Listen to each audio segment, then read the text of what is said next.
ladies and gentlemen. Welcome to another episode of ENN on the Film Exiles Network. I am glad to be joined today by Chris. What's up, guys? How are you? And I'm also joined by Manu. What's up, Manu? Yellow. I'm good. Yeah. Yep. So let's get right into it. Today we're going to talk about Spider-Man back in the MCU for one more time. Joker's box office prognostication. We're going to talk in our coming soon section about the new Gentleman trailer from Guy Ritchie. We're going to talk about the new Kingsman trailer. We're going to talk about the new Explosive Birds of Prey trailer and the new Explosions Michael Bay movie Six Underground with his trailer. So let's get right into it. Spider-Man is back in the MCU. Sony and Disney, they have come to terms on a deal for 2 more movies. They're going to collaborate for a movie to be in the MCU, and they're going to collaborate for a movie, the Spider-Man movie, stand on its own. So after all the negotiations in public, the hand-wringing, the fan outcry, the back and forth, they've made nice. So, Chris, what do you think about Spider-Man being back in the MCU? Well, as an MCU fan, I like it. So I like Spider-Man interacting with the other Marvel characters, Peter Parker Spider-Man interacting with the other characters. And he was just starting to come into his own in Far From Home. And the big knock on this version of Spider-Man has been that he's kind of been Iron Man Jr. And that is true to an extent. But in this movie, he definitely... True to an extent. To an extent. I'm not doing that. This whole section in Far From Home where they made him look like Tony. They even give him the glasses, dog. Calm down, guys. All right. Hey, man, you got to relax a little bit, all right? Man, did you have some coffee right before you got on this thing? I mean, geez. You know what, man? I'm going to organize a cage fight for you. But please continue. No. All joking aside, I think it was good that he was starting to come into his own in Far From Home, and they left us on a bit of a cliffhanger, obviously, at the end of that movie. And I want to see that finish. I want to see that story finish. I think a lot of fans want to see it finish, and they're getting one more movie with him interacting with the rest of the characters. So that's a good thing. Now, the deal makes sense, I think, for both companies. Disney just helped Sony get their highest grossing movie ever of all time. And I think one of the reasons that the deal makes sense, and a lot of what we saw was most likely negotiating in the public and negotiating in the press, and they were trying to gauge social media reaction and stuff like that. I think that's where a lot of this, I think anybody who thought a deal was never going to happen wasn't paying attention. You know, so I think a deal was probably always going to happen at some point. But if you pay attention to what Kevin Feige said, he said that he's an interesting character because he could bounce in and out of the universes. And they're having Madam Web is coming, and she's got an entrance into the multiverse. So Sony can do their Venomverse. They can have Morbius. They can have all these other characters. They can have Miles Morales, and maybe Peter Parker jumps in and out. And we can still get some very original takes like Venom and stuff like that. But at the same time, Peter Parker can participate in the MCU, and we can see a little bit of a conclusion to his story and how he's interacting with the rest of the Avengers. So I like it. I think really the deal does make sense, though, for both companies. It's a win-win on both sides, guys. It really is. I agree with you, and I disagree. It's a win-win for both companies, without a doubt. The financials back it up. This is not up for debate. It's not an opinion. But I don't care what happens to the companies. I'm not getting any of that money. I'm not getting the financial windfall that, getting from, earning $1.5 billion. All I care about is how I feel about the movies. Is it worth my time? Is it worth my money? And I don't think that Spider-Man in the MCU has been worth my time or worth my money. Now, I might be a minority in having this opinion, but it's just how I feel. My favorite Spider-Man movies are like the first Spider-Man. I like Spider-Man 2 as well. I love the Amazing Spider-Man movies. Although people really like to bash him, and I like Into the Spider-Verse. Into the Spider-Verse is so good. It's incredible. So, yeah, it's an incredible movie. It really is. I think for some reason, MCU fans tend to retroactively go back and bash on Sony Spider-Man movies to validate Spider-Man's existence in the MCU. It's very unfair and it's very untrue. You can go and look at the records. There are a lot of people that loved the first Spider-Man movies with Dwyer, and even the Spider-Man movies with Andrew Garfield. Like, if you go and look at its physicality, the way he moves, the design, the swinging mechanics, and all the way like they portrayed Spider-Man, it's probably the best portrayal of the way Spider-Man moves as a superhero in any medium ever. And in terms of like the MCU, I feel like Spider-Man to the MCU serve the MCU. And Spider-Man is a massive character with his own massive world. And I feel like he shouldn't be serving a universe. I feel like he can't have his own universe. He can have his own MCU. That's how strong of a character he is. But I'm not like upset and, burning buildings and, calling for people to die over this. Like, I'm happy for MCU fans like yourself, people who really wanted it. Like, it's perfectly fine. I'm not the biggest Spider-Man fan, so I really don't care too much either way. So that's how I feel about it. Manu, what do you think? I'm in the middle. I think Chris is right. It is a win-win for the companies, but also, like you said, I don't care about the companies. I don't care about this particular version of Peter Parker in the MCU. And I miss Andrew Garfield, and I hate how he got his franchise taken away from him so that we could get this for what I believe is to be a lesser product. But I think that this is okay. I think it's good for the MCU, but honestly, I think it's even better for Sony in some ways. Sony will still be able to reap the benefits from the MCU, and they'll still continue to build their Spider-Man universe. That's the important part to me. We got Venom, the first one that was very successful. I think Venom 2 with Andy Serkis behind the director's chair is going to do a very interesting film. And I like that they're bringing in Craven. I think that's being played by Jared Leto. That I think will do an excellent job of that. And Madame Web. And excuse me? No, Morbius. No, he's doing Morbius. I'm sorry. And I think he'll do a great job of that. So I think that it's a great time to be a Spider-Man fan because you have a little bit of everything. You can have Spider-Man with the other Marvel characters, and while his universe is being built. And I hope that when this deal is over, that Sony can recast their own Spider-Man, because I am not a fan of Tom Holland, that they can recast their Spider-Man and bring him into their already established universe. I don't want to add too much to this. I think that what you both said, though, you hit the nail on the head with a lot of, even as an MCU fan, the revisionist history that goes back and says that the Raimi trilogy is garbage and Amazing Spider-Man 1 and 2 are garbage. That's wrong. I mean, Andy Garfield, he's still the best Spider-Man to me. Now, I don't like Amazing Spider-Man 2. I really don't like that movie at all. But Amazing Spider-Man 1 was very good. The production values on both of those movies were great. He looked and moved like Spider-Man.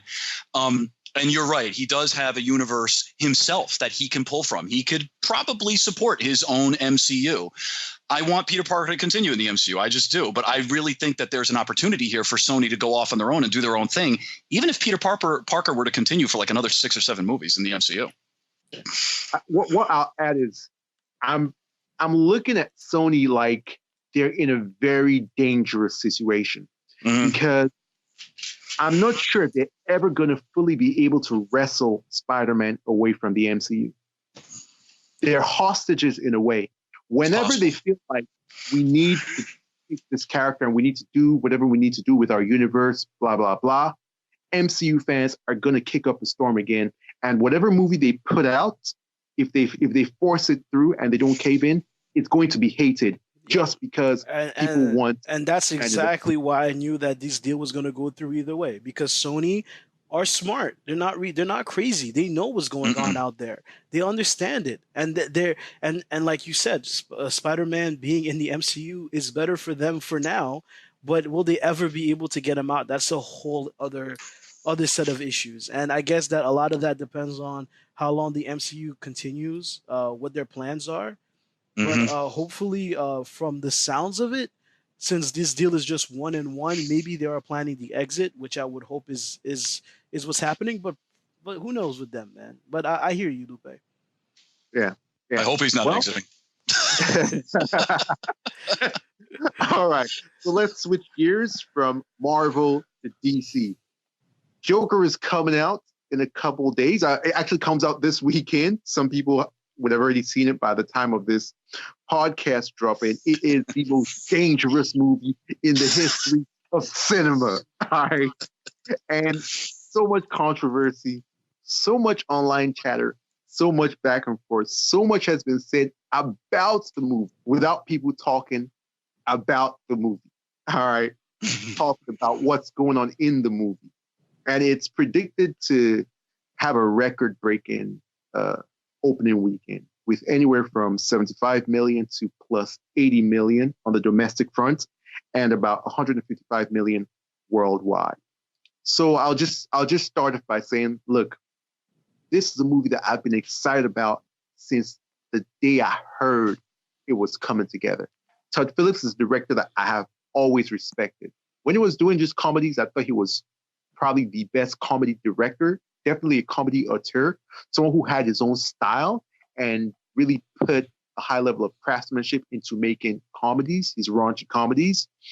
And then he went on to War Dogs, which is a sort of dark comedy drama with like serious, political overtones based on a true story. And a lot of people haven't seen the movie.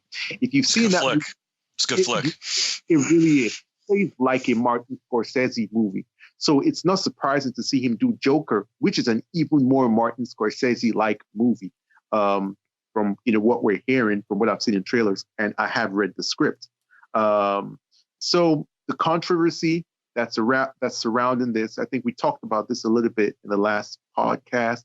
There's this sort of group of people on Twitter, on social media, who tend to want to destroy movies that don't strictly and overtly align with their political notions. And they've targeted this movie ever since its inception, ever since you heard about the script leak, and then they started talking about how the movie's a mess from the script. I read the script. The script is freaking brilliant. So that was a lie. That was their first attempt.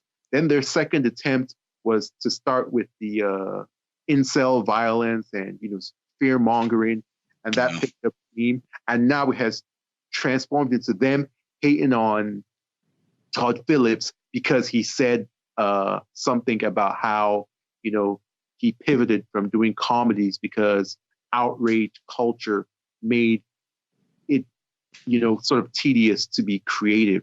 And so they've been trying to attack it. There's a lot of controversy, but I think that the movie is going to thrive on that controversy for a couple of reasons. One, it's just given the movie a lot more publicity. When you tell people that a Joker movie is a dangerous movie, people just want to see that shit because people have always imagined the Joker as dangerous. So you're not saying anything that they haven't, conjured in their mind and imagined for ages. It's like a wet dream to most people. Then also with the whole sort of outrage over content and what should be said and how it should be said, there is actually a big backlash against cancel culture and wokeness, for lack of a better word. And it's happening in the mass population. It's happening amongst people in the real world. It may not be happening on these small sort of social media bubbles, but in the real world, it's really happening. And I think that people are actually saying they're going to see the film just because people are saying that people shouldn't see the film. So I think that all these things, all these controversies are going to end up making the movie do like amazingly well. And I'm predicting that it's going to do about, I'm going hard. I'm saying it's going to do like 95 million. And people are going to be watching and saying, can it, do 100? I'm really going hard. It's going to do 95 million. So, Chris, what do you think? You went really deep there, and I'm glad you did. I agree with you on one thing, definitely. I've spoken with some people at my job that have no idea. They're not interested in comic book movies and stuff like that, but the controversy that's surrounding this thing, they're like, dude, are you going to see Joker? Well, yeah, I already got my tickets for Saturday night. I've had them purchased for a couple of weeks. And what's this all about? And you're right. I think that controversy that's surrounding it is absolutely, people are going to come out and they're going to say, I think I do have to watch this. I did read Philip's comments today. I think they were taken a little bit out of proportion. I really do. And I'm excited, man. I don't know if I'm going to go as deep as you just did, but I am excited about seeing this. Both my wife and I are looking forward to it. I think movies like this are good overall for comic book films. I'm a comic book film geek, guys. I can't get enough of these freaking movies. And I think that when we can get movies like this, like Logan, for instance, I believe that Logan was a good movie for comic book movies overall. And I understand that that was a one-off, and it was a goodbye to that character, and it was a goodbye to Hugh Jackman, and thank you for everything that you did, and Patrick Stewart. But, you know, these movies, we may or may not get a sequel. We may or may not get another one of these that's exactly like Joker, although they did say they seem like they want to do Elseworld/Dark DC. But these movies it's the film industry, right? So they have to make money. And if a movie like this makes money and it pays off for Warner Brothers, I know we don't necessarily have faith in them, and don't yell at me, Manu. But if they make money, it is possible that we could get another movie like this, and they will say, you know what, this Elseworlds experiment will continue. Maybe it's sad that movies that wouldn't be a comic book movie are now suddenly going to get turned into a comic book movie. But you know what? At least the movie will get made. Maybe creators can come in and do them that they weren't even going to get a look at before. So that's kind of what I'm looking at. So my bottom line, I think 90 million domestic. I think that's what you're looking at. I don't know if it breaks the 100 million. I think you're looking at 90 million, but I agree with you, man. I think the controversy definitely gives it a little bit of a boost. I do. And I hope that because of that, we get to see another one of these in the Elseworlds in the future. So Manu, what do you think? You have the final word. I think that you guys are probably spot on. I think that all of the numbers are tracking towards it making that much money. I think they're even saying it's going to make 155 million worldwide from the notes that you put together. I unlike Lupe, who's been excited for this movie since day one, I have not been excited for this movie for many reasons. It has nothing to do with it has nothing to do with the quality of what it seems the movie is going to be, but I have my own personal issues with the movie. And I'll say this, as far as the movie making money, I don't think it matters. Batman v Superman made $873 million at the box office, and was the high, and at the time had the highest opening of any movie all time. Yet, where's my sequel? And I think that tells you that it's not about money, it's about narrative. It's not about content, it's about narrative. And we've been through too much with Warner Brothers to not understand how they function. We've been through too much up and downs, too much heartache, too many lies and misleads. And I've had it. I've really had it. Wow. And regardless of what happens with Joker, they'll find some way to disappoint us. If Joker makes a lot of money, they will learn the wrong lessons from it, as they constantly have done so from the very beginning. And it's just going to turn into more and more dishonesty and the jerking around of fans who actually care about this stuff. So as far as I'm concerned, the Joker making money does not mean anything. It's just Warner Brothers makes money.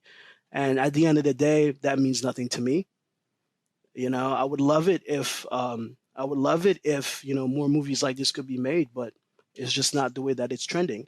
And Chris, you said something about how this has actually have been my big problem. I do not like the fact that this was probably a movie that was retrofitted to be a comic book movie. I do not like it. I think that's important. And I'll add that another issue that I have is comic book movies are starting to become quite an issue at this moment. They bring out the worst in so many of us. Dude, we get so tribal. We get so tribal. They bring out the worst in us. They make us tribal. They make us stubborn. They make us angry. They make us ridiculous. They drive us insane. And I just think that if this same movie was made and it had nothing to do with DC Comics, the controversy that we've seen over the past month would not even be an issue. So I would love it if more movies were not comic book movies. And that's a scary thought. I'm gonna disagree a little bit with you on that, because I mean, Rambo just came out, and that. Okay, also, that's a fair point. I'll agree with you on that. But even the Rambo controversy is nowhere near as much as the Joker one is. Nowhere close to it. Like, I didn't even I know know. about the Joker controversy until you told me about it. I mean, I'll agree with you to a point. The thing is, comic book movies are popular, so whatever happens, if it's loved or it's a good narrative, that's going to be astronomical. If Yeah. there's a terrible narrative, that's also going to be overblown. Yeah. It's just comic movies are having a moment. I will never give up on comedy movies or want them to die out or want them to not be as popular as they are, because I grew up on that sort of mythology, on that sort of Sure. story. I just want the atmosphere to be better. That's what I'm going to constantly, strive for people to communicate better, respect people, more, respect artists more, respect different types of ideas. One thing I always say is this: I don't personally love the Marvel movies. I like them. Some of them I actually do love. The Winter Soldier, Black Panther, Ant-Man. Actually, Guardians of the Galaxy, I do love those ones. In general, I don't like them, but I'm okay with them existing. There are people who like them. I'm not going to go around trying to destroy the Marvel films, trying to create a narrative that creatively inhibits them, because there's something for everyone. It's okay for there to be a Joker type of movie and for there to be an Ant-Man type of movie. And for there to be Wonder Woman. There's space for all of that. And I'm going to keep on fighting for that optimistic reality to exist. I fully respect that. I fully do. I'm just at a very different point than you are, and for me, it goes deeper than just the atmosphere around it. I'm just tired of being jerked around as a fan, and it's been going on for too long, and I've just had it. I've had it. I think like there are a lot of issues going around at WB and I just feel like being a fan of theirs and continue to support these movies, it just keeps propagating all of these things that we've been seeing in the past few years, and it's very I feel like I've given too much of myself to that, so I'm just, like I said, I've had it. All right. Well, you both do bring up good points, though. It's true. So it's, I think that there is a space for what Lupe is saying about, and I'm the same way. I grew up on the comics and I still read them, to have all these different kinds of comic book movies, whether it's the MCU comedies, you have darker movies like Joker. But I really think Manu is bringing up a good point, and Manu and I have talked about it in the past. I know. Why does everything have to be a comic book movie in order for it to succeed? That's the other. To me, that's as a cinema fan, that's a concern. Yeah, absolutely. I agree with that. And Manu, don't worry. I'll get my dad to write you a Xanax prescription. It might come in handy. Like, so I got the cage fight. Now I got the Xanax prescription. This turned out to be a really great pod for me, man. All right. But back to your initial question, I think the Joker will make a lot of money, and I'm happy for Todd Phillips and Joaquin Phoenix, because I know that they put a lot of work into this project. Yes. All right. What's your prediction, Manu, for the box office? Yeah, 90. Let's say 100 mil. I think you guys are right. I think the controversy around it is gonna help it a lot. Yeah. Cool. Let's move on. Now we come on to the coming soon section. So in this section, we're going to talk about teasers, trailers, posters of upcoming movies, stuff that excites us. So let's start with the gentleman from Guy Ritchie. He dropped a teaser poster, and the next day, a full trailer was dropped. So Manu, what do you think of The Gentleman? When the hell did Guy Ritchie film this movie, man? Like when? I heard about it recently for the first time, and now all of a sudden there's already a trailer. But I'm someone who didn't hate Aladdin. I thought it was enjoyable, but I'm so happy to have Guy Ritchie back. I love Guy Ritchie. He's one of my favorite directors, and like I just love this trailer. Everything just felt so cool, so smooth. I love the actors. I'm glad that he's casted Charlie Hunnam again, who was really great in King Arthur. I'm glad to see Matthew McConaughey in a Guy Ritchie movie because McConaughey has really stepped up his game in the last 10 years or so. And I feel like he's going to fit right into what Ritchie does so well. And I'm really looking forward to it. This movie looks so cool. It looks funny. It looks violent. It looks like Guy Ritchie. And I'm excited. I'm really hyped. All right, Chris, what do you think? Well, I definitely, I'm not as into Guy Ritchie as you guys, and that's nothing personal to him. It's just I think I need to see more of him. That's all. But the movies that I have seen, like Man from U.N.C.L.E. is great. Snatch is such an underrated flick. It really is such an underrated flick. I was actually watching it this morning. Dude, it's so good. I was watching it this morning, and then the trailer drops. That was crazy. Oh my God. I really like it. So I definitely, just from a movie fan, I think I have to make it a mission to watch more of his movies. And I haven't seen Aladdin yet, just because outside of Beauty and the Beast, I haven't seen any of the live action Disneys yet. I just haven't really been supporting them, but eventually I'll get around to it and seeing it. But I know from talking to other Guy fans that they're kind of like, that's not him, bro. It doesn't matter. That's just not him. But as far as the trailer, I liked it. I mean, you got intrigue, scheming, infighting, there's a lot of action. So, and you got the cool British accents, right? So it's like, I like it. I like the premise to it.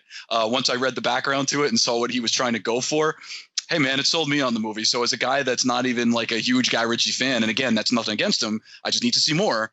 Hey, I'm into it. So they did what they were supposed to do, right? They did their job and sold me on the movie. Yeah. Now, coming to me, I am a massive Guy Ritchie fan. He's one of my top 5 directors of all time. Like, let's list off the movies. Snatch, Lock, Stock, and Two Smoking Barrels, Sherlock Holmes, King Arthur and the Legend of the Sword. Like, he did Man from U.N.C.L.E. I mean, the thing about him is that he has his own unique style. Like, he's got like the snappy dialogue with the quick rhythmic editing. He's got like this sort of like frantic dynamic camera work. He does a bit of like speed ramping. He has his own style with speed ramping. Like every Guy Ritchie film has, a very signature style to it. And that's why I love him. And it's like whenever he makes a movie, it's like he's flexing. It's like, look, I can do this. Look at what I can do. All right, come to this next scene. Look at what I can do. And I love that there's a panache, a style, a flair to his filmmaking. And I feel like over the last couple of years, he's taken a little bit of a shellacking at the box office and with critics. Like King Arthur, one of my favorite films ever, one of the best sword and sorcery films you'll ever see, was given a very low rating. Most people who watch it just are confused why critics hated it. That film was bashed by critics. Also, The Man from U.N.C.L.E. didn't do great at the box office and got kind of okay reviews when it should have gotten like, crazy good reviews. So he did Aladdin, and I feel like it was a bit of a sellout. And that really kind of broke my heart. I feel like he did it just to keep his career going, to be like, okay, I have a hit on my hands, okay? To make sure that, he's able to make the movies he wants. And Aladdin, as Chris said, it's not a Guy Ritchie movie at all. Anybody could have directed that movie.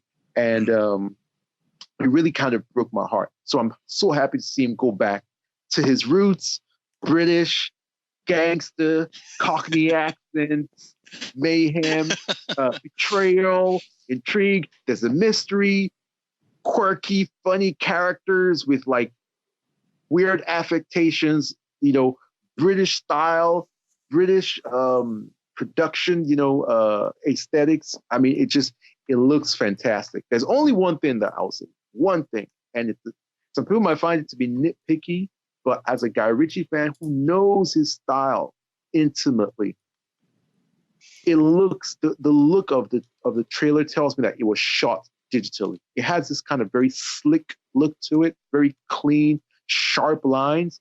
Guy Ritchie's someone who has always shot on film, and it gives it sort of a gritty, grainy, grungy, grimy feel, which adds to, this sort of film noir, darker sensibility. And I feel like this is a bit glossy and a bit shiny. So I'm not sure why he made that choice. Hopefully he can answer me if I ask him on Twitter, although he's not active on Twitter. But that's the only thing that I'm like, I wish I could get that back. But apart from that, I'm super excited. Day one, I'm there. Nice. As a matter of fact, I'm going to be camping out at the theater, the only one. Just waiting. You see Lupe all by himself. He's got a bag of chips and he's what you doing here, bro? So I'm super excited. I also thought that the teaser poster was awesome. If you've seen the poster, it's like a glass with a handgun, ice cube in it, and it's just cool. It's just Guy Ritchie, you know. It's just like Guy Ritchie's something cool. He was funny. He was like, "This is the greatest poster ever made." He put it up on Twitter. That was cool. I could picture him in like his house, like, "Oh man, they're gonna love this one." And no, it was really cool. So let's move on to talking about Guy Ritchie. Here comes a guy who is like Ritchie.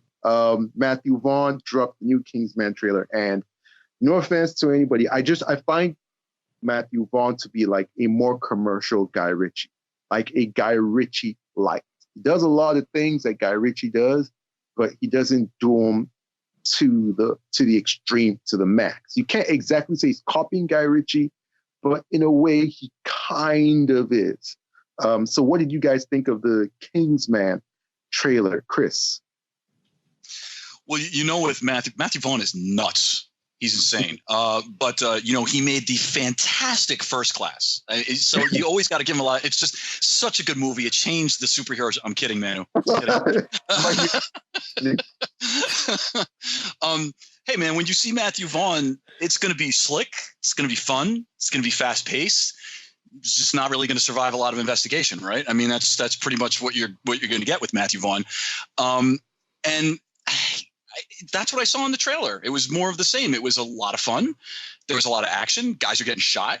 I like the really crazy stunts that we're seeing, and I appreciate the take, I guess, of seeing these historical true villains in real life teaming together to kill millions of us, and you're going to see the inception of the Secret Service, the Kingsman.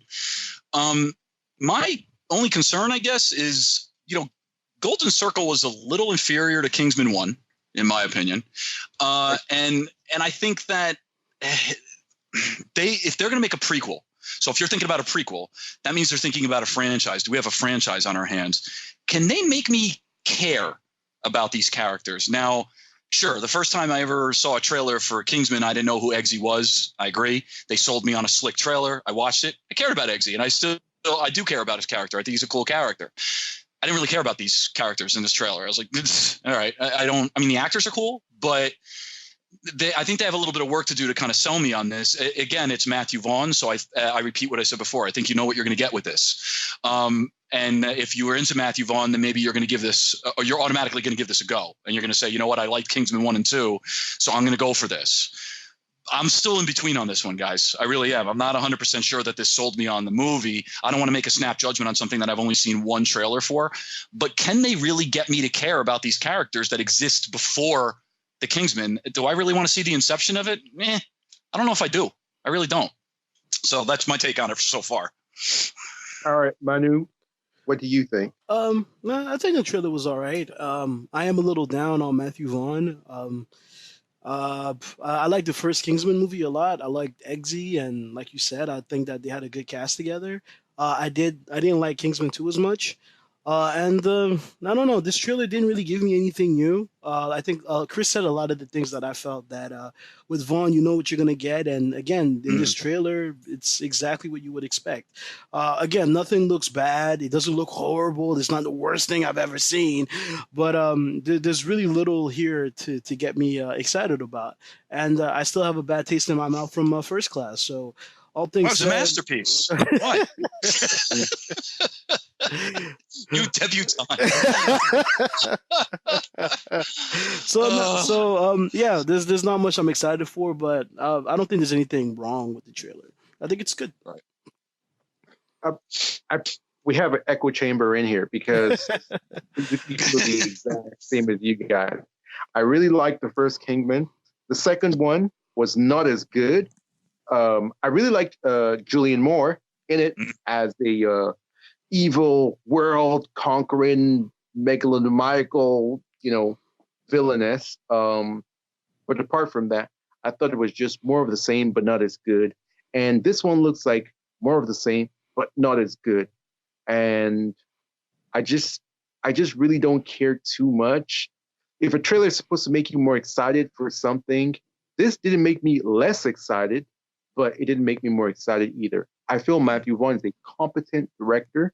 He's good enough. He's going to make, as Chris said, a slick, snazzy, enjoyable movie. It's not going to have, structure problems. It may have like some logic problems, but it's going to start, have a middle, and have an end. So there you go. And so I'm not excited about this. It's just if the second trailer does better, it may get me more excited. And if somebody whose opinion I trust sees it and says, "Wow, it's actually really amazing," blah blah blah, I might be. But for now, don't really care. Okay, so next up, let's move to the Birds of Prey. An explosive burst of energy and color came across our screens, and everybody's talking about this one way or the other. So here we are to set the record straight. Manu, the floor is yours. What did you think about the Birds of Prey trailer? And be honest. Remember, we're the Exiles. Don't hold back. Okay. I've been going through kind of a whole scenario with this trailer. There are things I like about it. I think that Harley Quinn, Margot Robbie is great. I think that she pops off of the screen. I think she looks wonderful. She looks fierce. She looks great. It's great to have her back on screen after Suicide Squad, which honestly feels like it was a long time ago, right? So it's really great to have Margot back in the role. I think that the use of color in the trailer is amazing. I think that a lot of the set design is really good, and I think that there were some great shots. There's this one shot of her. She's walking out, and she's holding a bat, and it's raining, and it looks really awesome there. And there's some shots that were really awe invoking. That was like, oh, that looks great. But with that said, there are also a lot of things I didn't like about the trailer. First and foremost, it didn't feel like a trailer. It felt a lot more like a sizzle reel. Like there's a lot of shots, but they don't really feel connected. It just feels like they took the best shots that they had and they put them together. I'm really disappointed that we didn't get more from the other people that are in this movie. Like the Birds of Prey.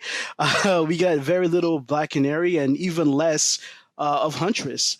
And what we do get, I don't think looks really good. I don't like their costumes, which obviously they skimped out on from a financial perspective, which I really don't understand. And this again brings up a lot of the issues that I mentioned before when it comes to WB and DC Comics. There is a lack of confidence in this material and in their fans and in the people that support them, that they will not give the proper financial backing to these movies. Birds of Prey cost $65 million to make, and I think that is underselling what it takes to make a comic book movie look the way that it can look. And I think it's really disappointing when you look at that Black Canary is just wearing pants and a tank top, which is ridiculous to me. And going off of that, and I'm just really, really disappointed. We just had Shazam, that whether you enjoyed that movie or not, again, they skimped on the budget there, and it showed. The costume was not up to par, and the special effects were incredibly disappointing. So I think that at one point in time, like it can't continue to be this way. So as a consumer, how can I tell WB that I do want more of these movies, but I want them to give them more backing?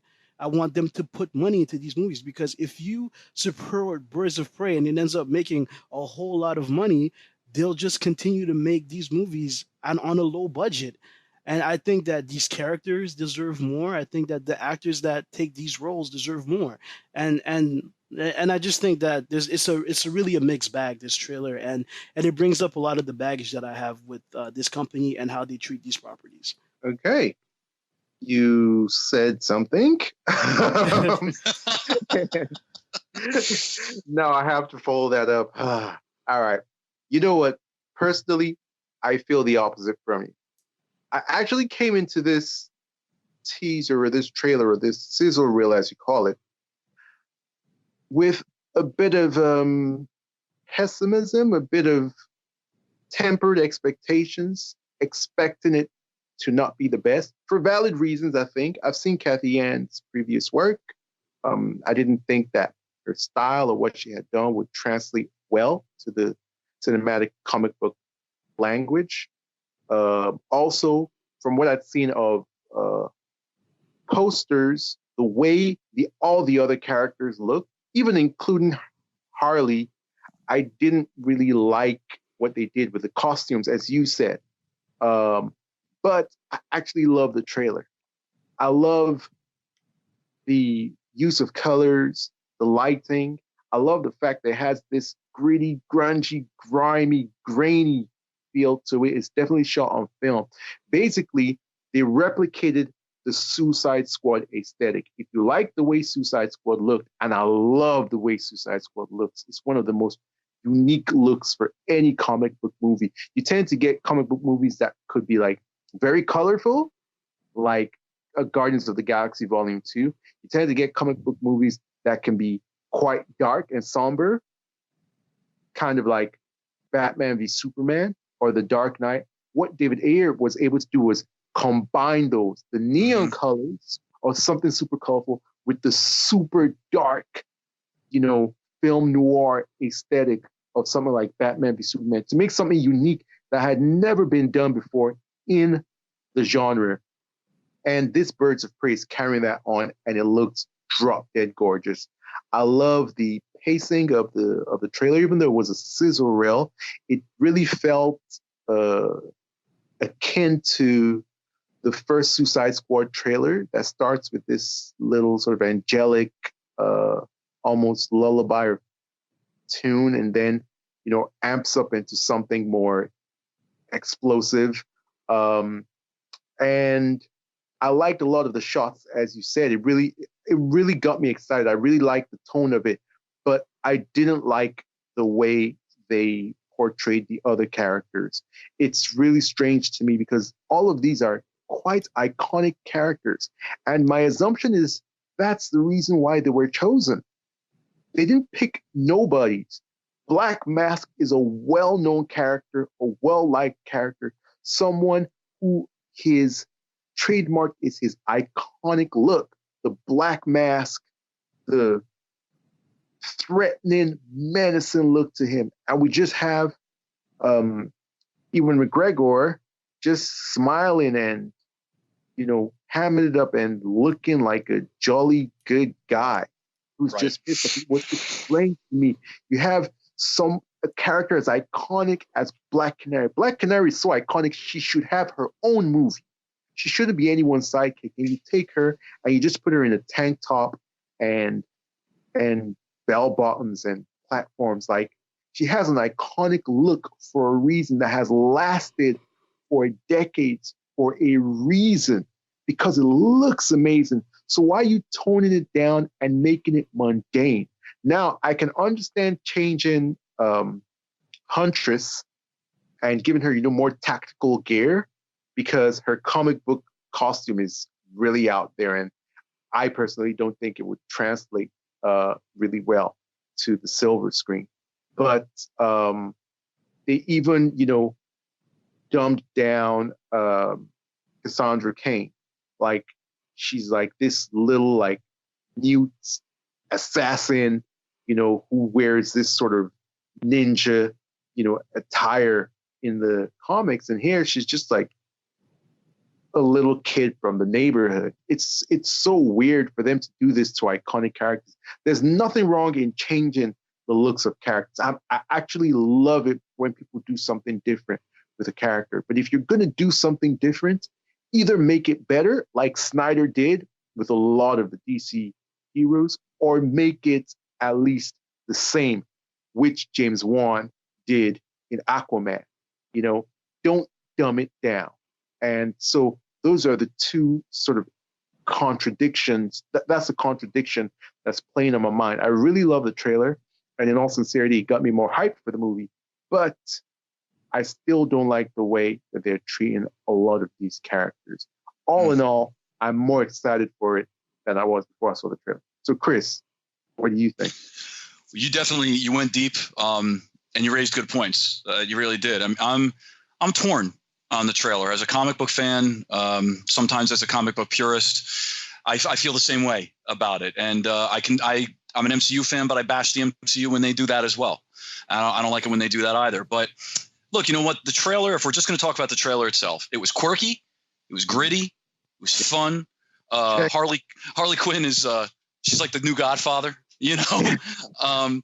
I know girl power is big right now, and we've had some girl power moments in Dark Phoenix and in Endgame and stuff like that.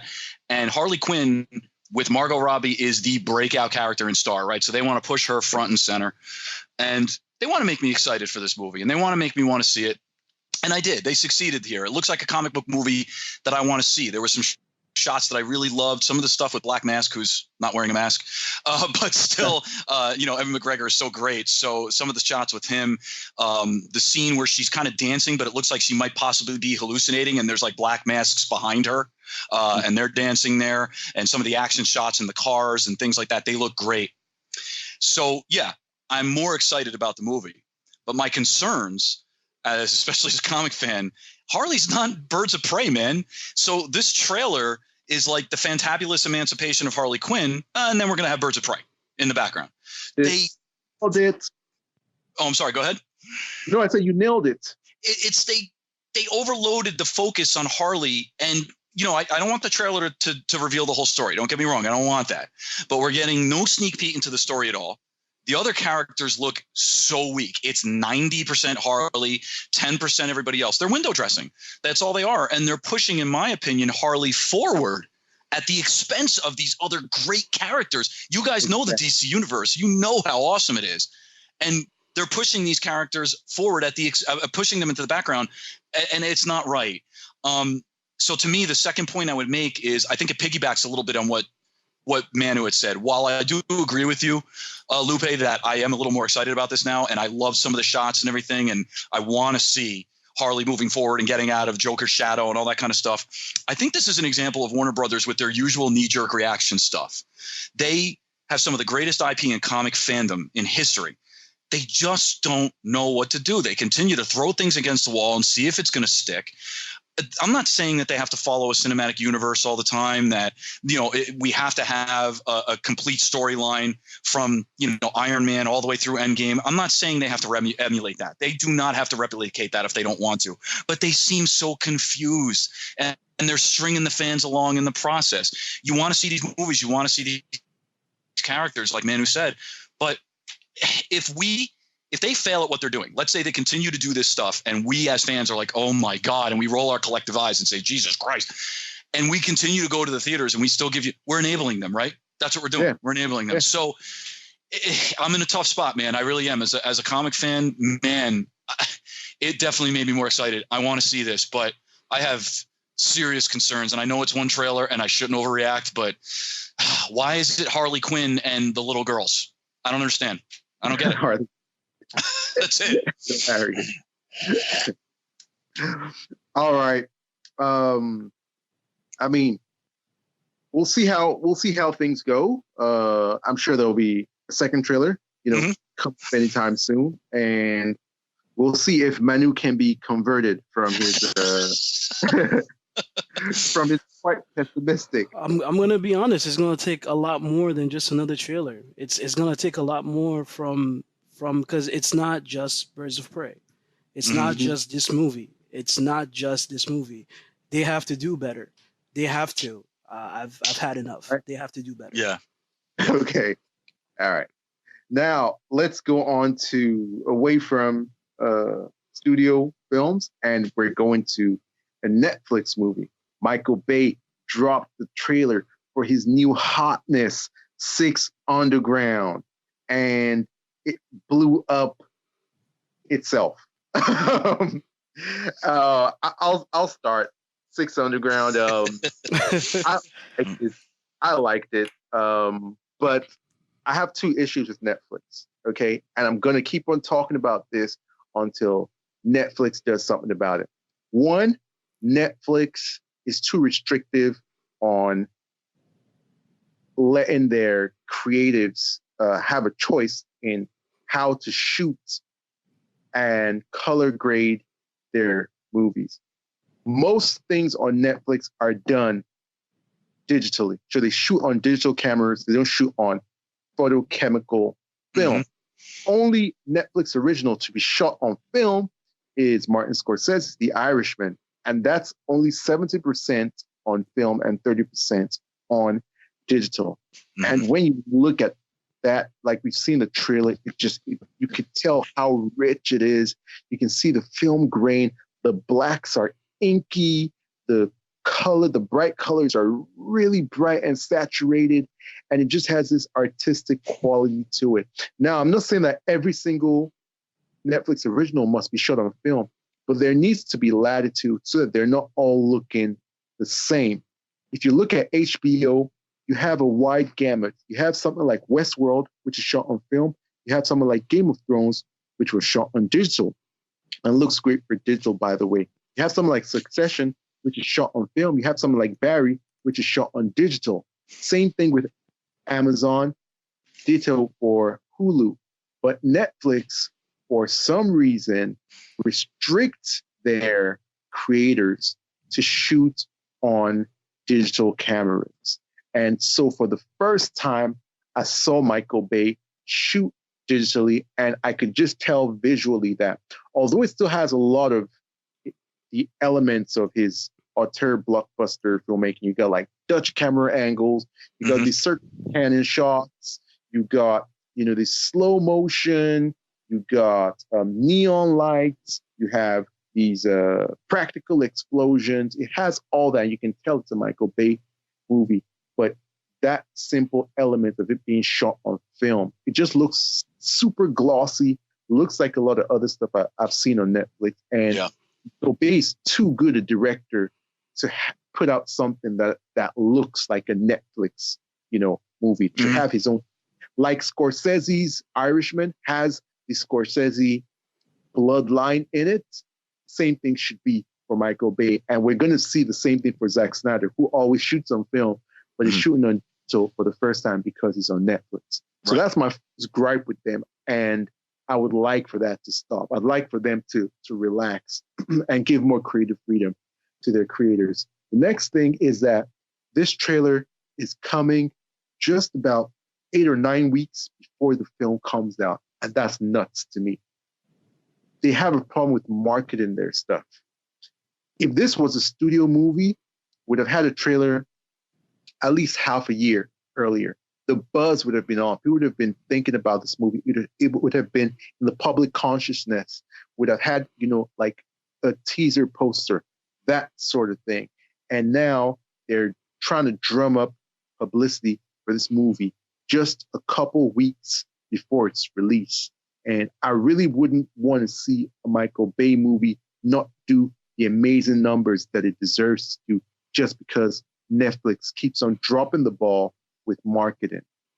So all in all, I really like the trailer. It's exciting. I love Michael Bay. I have a lot of respect for him. As much as people trash him, I feel like you know what they're talking about. This is one of the greatest directors we have.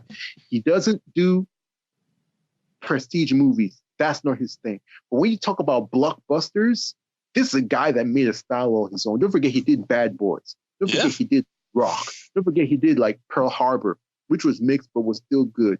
Don't forget he did Pain and Gain, 13 Hours. Don't forget that he did the Transformers movies, even though like towards the end, a lot of them got bad. But those were $1 billion movies right out the gate. It didn't start from being terrible, So people like just, slander him a lot. And I don't like it when people do that. It's disrespectful to someone who's as great as he is. Yeah. He's not perfect. He's had some movies that are not good, definitely. But let's keep the Michael Bay slander to a minimum. So, Manu, what do you think about Six Underground? I love Michael Bay. Wow. I love me some Michael Bay. I love Michael Bay. I didn't hear that. What did you say? I said I love Michael Bay. I love Michael Bay. Like, I love Michael Bay, and I know that, you know, it's Michael Bay, but I love Michael Bay. Like, I'm sorry. Like, have you guys seen Bad Boys 2? Like, that chase, that car chase is the craziest thing that I've ever seen. Fast and the Furious are like 10 movies deep. They still haven't done anything to top that.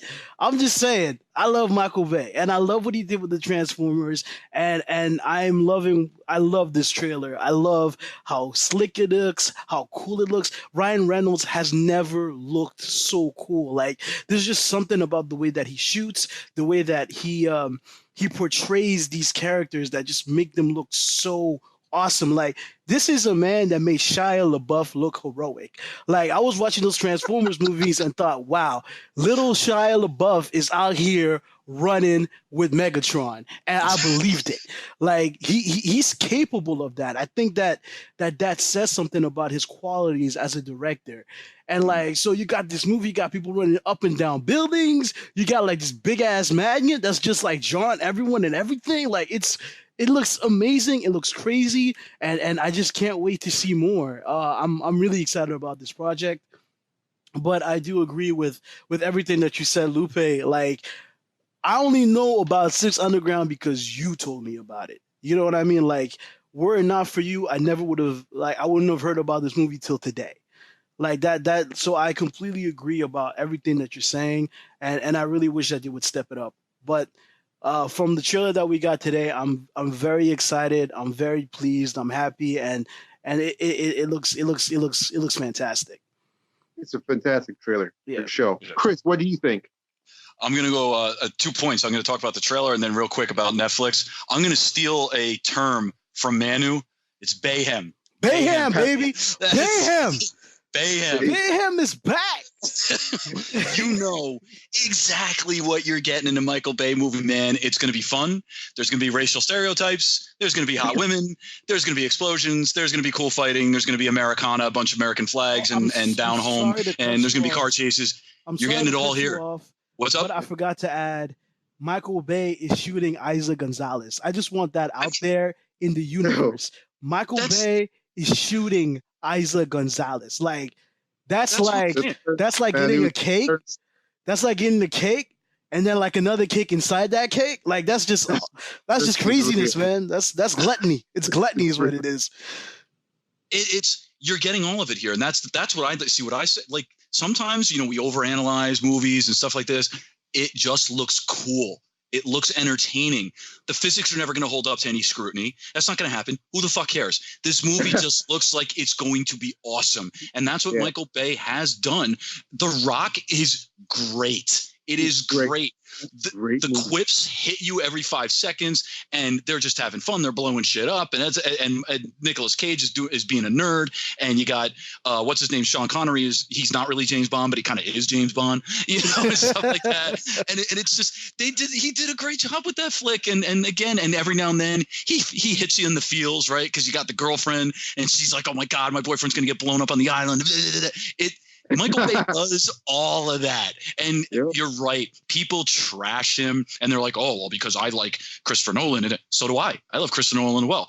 Why am I not allowed to love Michael Bay? I don't get it. So I'm with you guys. It just looks cool and it looks entertaining. And it leads me to my second point.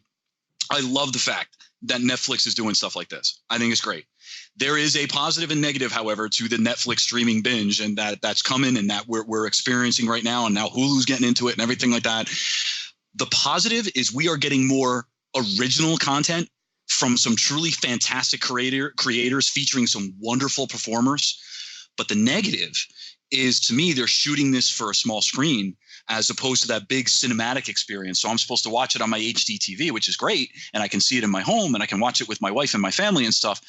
But you have to conform to what Netflix wants, right? So it is great that we're getting original content and The Handmaid's Tale and all that kind of stuff. But there is a negative to that, and it is that you do have to conform to Netflix. So maybe Michael Bay, he's still making a Michael Bay movie, but it's a Netflix Michael Bay movie. You know what I'm saying? Yeah. So, yeah. but all in all, this thing looks good, man. I don't want to trash Michael Bay because I'm in for some Bayhem. I am. Bayhem, baby. Bayhem.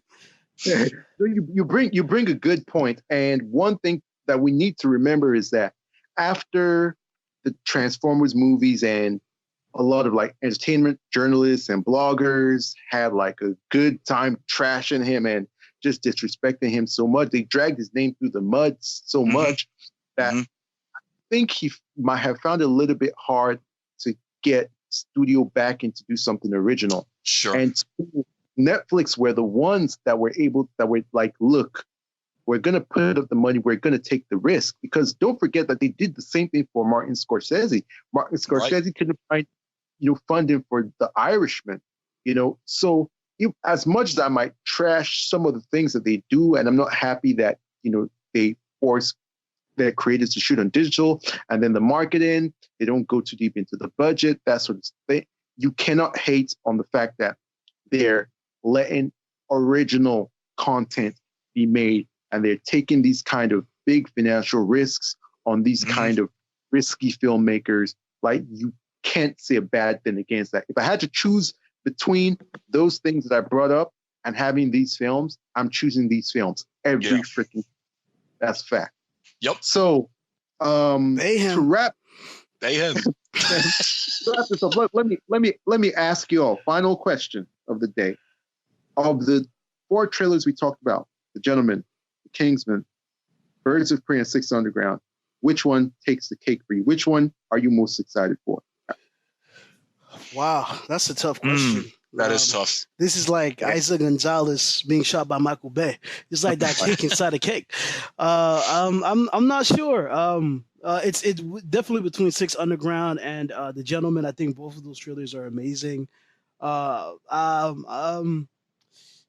think I'm gonna go with The Gentleman because I'm really happy to get Guy Ritchie back. All right, Chris, what do you think? The comic book fan in me is leaning towards Birds of Prey heavily, but it was you guys that turned me on actually to The Gentleman trailer, and I watched it and was like, oh, so because I had almost zero excitement because I didn't know about the movie to now I'm pumped for it. I think I got to go with that. Because, I mean, Birds of Prey, because I'm a comic book fan. But, guys, I knew nothing really about this movie, and I'm all turned on for it. All right. For me, this is interesting. My favorite of the trailers, to be sincere, just going with my gut visceral reaction, my favorite of the trailers is the Birds of Prey trailer. Maybe because my expectations were set so low. And I actually ended up liking the trailer, thinking it was like an excellent trailer and everything looked good, apart from just a few nitpicks here and there. Mm-hmm. The movie that I'm most excited for is The Gentleman. Yeah. I'm sorry, I can't. I wanted to say Six Underground. Six Underground is very close, very, very close. But you know what the good thing about this is, guys? We don't have to choose. That's right. See them all. And on that note, let's say goodbye to everyone. Manu, where can people find you on the internet to talk to you about movies? They can find me at Bayhem0710. Oh my God. your real Twitter. Yeah. They can find me at ManUnited0710. Nice. Chris, where can we find you? I am at Chart6363. I'm the therapeutic guitarist, and I think this is my first official pod as a member of the Exiles. I'm pumped, man. I'm excited.